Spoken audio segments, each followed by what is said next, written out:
I would like to begin with a quote from Muhammad Ali that states, "He who isn't courageous enough to take risks will accomplish nothing in life."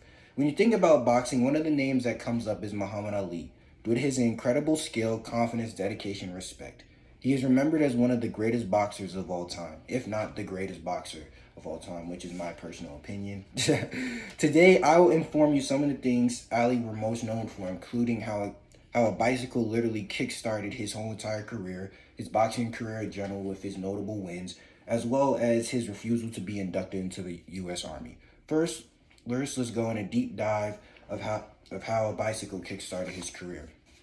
At the young age of 12, Muhammad Ali, who was named Cassius Clay at the time, had his bicycle stolen. In rage, he reported the incident to an officer by the name of Joe Martin, and as he was enraged, he told the officer that whenever he finds the person who stole his bicycle, that he would beat him up.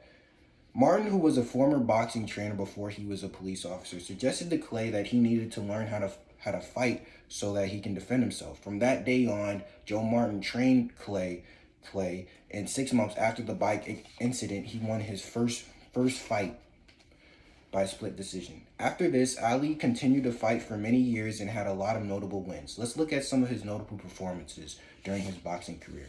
So Ali was 56-5 with 37 KOs. Some of Ali's greatest wins came against Sonny Liston, Joe Frazier, George Foreman, and a win at the 1960s Olympics. The win at the 1960s Olympics to a guy who was Poland, it was so hard to say his name, but he won gold medal and it helped him become an American hero, an American idol. Many people started to know who Muhammad Ali was after he won in the 1960s Olympics. In 1964, Ali's winning to Sonny Liston made him the new heavyweight champion of the world, and after the fight, he paid homage to his friend at the time, Malcolm X, by changing his name to Cassius X, which he eventually changed it to Muhammad Ali.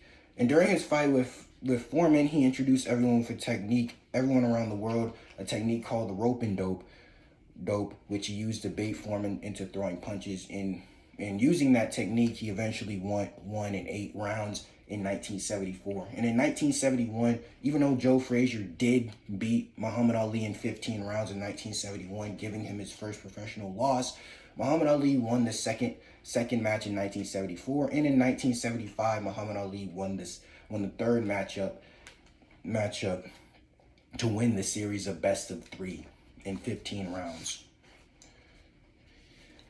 Muhammad Ali's career wasn't always sunshines and rainbows, as in April 28, 1967, Ali was one of the first athletes to put politics over sports by refusing to be inducted into the U.S. Army, as he believed it wasn't right to fight underprivileged people on the other side of the world. Because of this, Ali was stripped of his heavyweight title and he was sentenced to 5 years of prison in June of 1967. Even though Ali didn't go to prison, he was kept out of the ring until October 26, 1971, and it wasn't until June 1971 that Ali was allowed to fight on a regular basis. And in conclusion, Muhammad Ali is considered as one of the greatest athletes of all time. Some of the things Ali was most known for was the bicycle incident at such a young age, his boxing career in general, and his refusal to be inducted into the U.S. Army. Ali became a pop culture legend and has continued to inspire generations of people every day to work hard and be the best that they can be. And even after his passing, his influence will continue for generations and generations in a positive light.